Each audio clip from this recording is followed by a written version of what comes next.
അതെ, ഓണം ഫംഗ്ഷന് തിരുവാതിര കളിയുണ്ട്. സ്റ്റെപ്പ് പ്രാക്ടീസ് ചെയ്തിട്ട്. ഓ, എല്ലാ പെണ്ണുങ്ങളും കുറേ കൊച്ചു പിള്ളേരുണ്ട് കേട്ടോ. എല്ലാവരും നന്നായിട്ട് കളിക്കും. ഞാൻ എല്ലാവരും കളി നന്നായിട്ട് കളിക്കണം ഇന്ന്. അങ്ങനെ ഞാൻ അങ്ങു പോവതെങ്ങനെ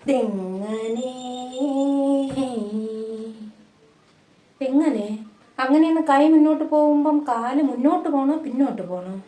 ദൈവമേ, മറന്നുപോയല്ല. ഓ, ശ്യാമളേച്ചി വിളിച്ച് ചോദിച്ചു നോക്കാം. എന്താ നന്നായിട്ട് കളിച്ചില്ലെങ്കിൽ പിള്ളേരൊക്കെ ഒരുമാതിരിയാ. നന്നായിട്ട് കളിക്കണം, അങ്ങനെ തോറ്റു കൊടുക്കാൻ പാടില്ല.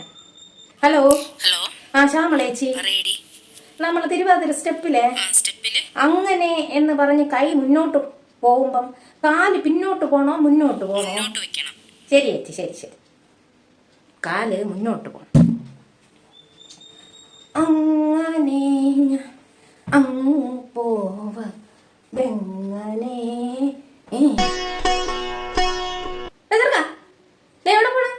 ഞാൻ പോണേ. ഓണാഘോഷം ഡാൻസ് ഉണ്ട്.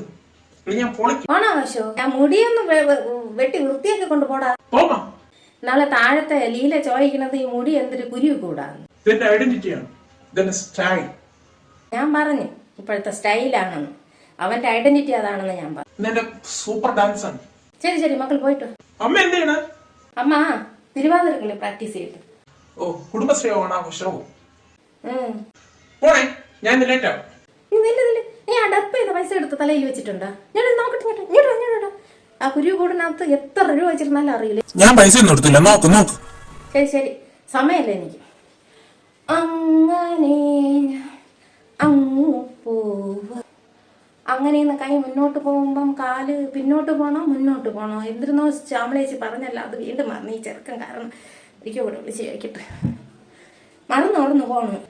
ഹലോ, ആ ശ്യാമളേച്ചി, ഞാൻ പിന്നെയും മറന്ന്. അങ്ങനെയെന്ന് പറയുമ്പോ കാല് മുന്നോട്ട് പോകണോ പിന്നോട്ട് പോകണോ? ഒരു കളിക്ക് പറഞ്ഞോണ്ട് പറഞ്ഞു തരുമല്ലോ. ഞാൻ ഓർമ്മിച്ചെടുക്കും.